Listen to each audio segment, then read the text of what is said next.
I have never looked forward to a sequel, especially a sequel to an iconic classic and one of my favorite films of all time, as much as I looked forward to Blade Runner 2049. In fact, like most people, I rolled my eyes at the news and declared the sequel unnecessary, until I heard it was being directed by Denis Villeneuve. Hey everyone, I'm Marianna, and let's talk about my most anticipated film of 2017, Blade Runner 2049. I have said over and over again that if Denis Villeneuve can't make this sequel work, then nobody can. This is a director who has proven himself as a master of his craft in multiple film genres, but after last year's Arrival, there wasn't a doubt in my mind that the Blade Runner sequel was in the best hands possible.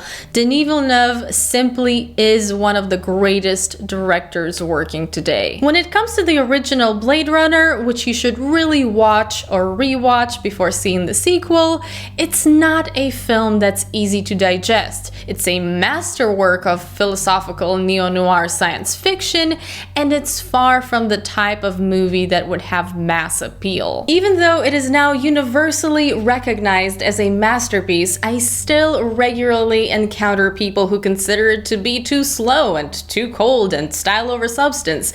So to say that the sequel, Blade Runner 2049, was a challenge is a huge understatement. To be faithful to the tone, spirit, and style of the original film meant risking the same criticisms, and to update it to a more action-driven version meant betraying the loyal fan base and going against everything the original film stands for. Well, the good news is that Denis Villeneuve was never going to betray us. One of the most amazing things about Blade Runner 2049 is that it manages to capture the spirit and style of the original while also feeling completely new.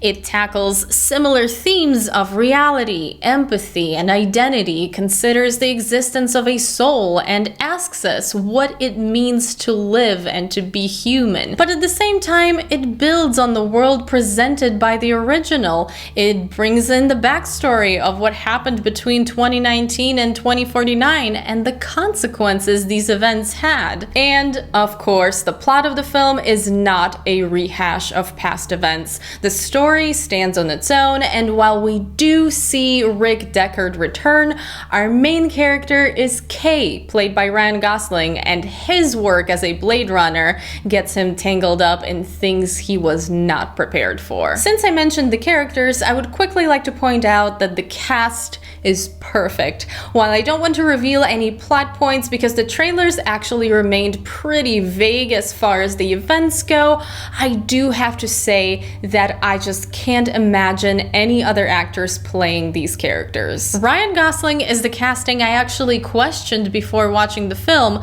but after seeing his entire character arc, I have to admit he was exactly the actor this character needed. Of course, it was great to see Harrison Ford back as Rick Deckard. He is still incredibly charming and charismatic, and having rewatched Blade Runner the night before watching the sequel, it was a lot of fun to see all of his subtle character quirks brought back. I do have to warn you though that it takes a while to get to his character, so don't go in expecting him to have nearly as much screen time as Gosling. Jared Leto as Wallace is the one character I wanted more from. It feels as if some of his scenes were deleted because he is certainly an interesting character, and there is something behind his overall strangeness, but we only get to see glimpses of what he's really about. Still, the actor himself does not disappoint. Robin Wright as the lieutenant and Sylvia Hoeks as one of the replicants are wonderful, as they are, in a way, different sides of the same coin, but the standout actress for me was Ana de Armas as Joy.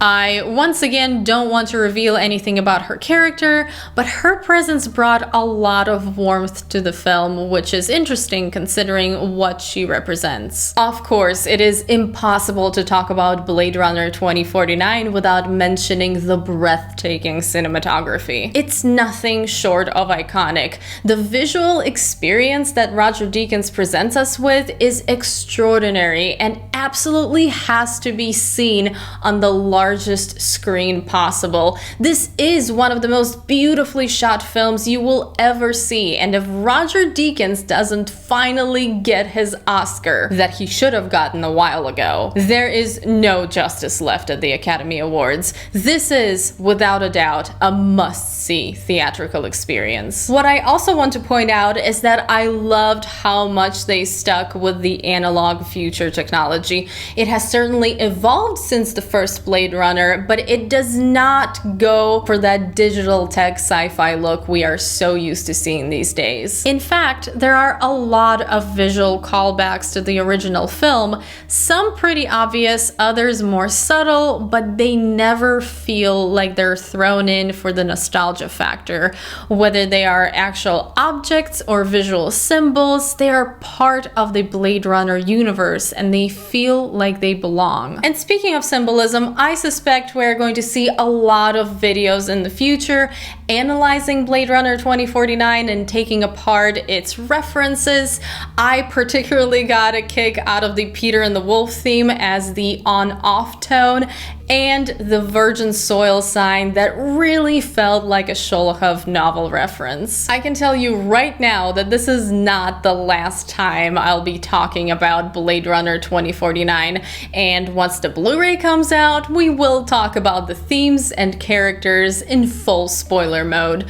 But for now, if it wasn't clear yet, I'm going to once again proclaim my love for philosophical neo-noir science fiction and give this film a well-deserved 5 out of 5 stars, ranking it at the top of my list of 2017 films. So that's it for this review. Thank you guys so much for watching. Let me know what you thought of the movie in the comments below, and if you haven't seen it yet, please go watch it. It is worth your time. I hope you enjoyed this video. If you did, please don't forget to give it a thumbs up, share it, and subscribe to my channel if you haven't already. I hope you're having an awesome day, and I will see you soon in my next video. Bye!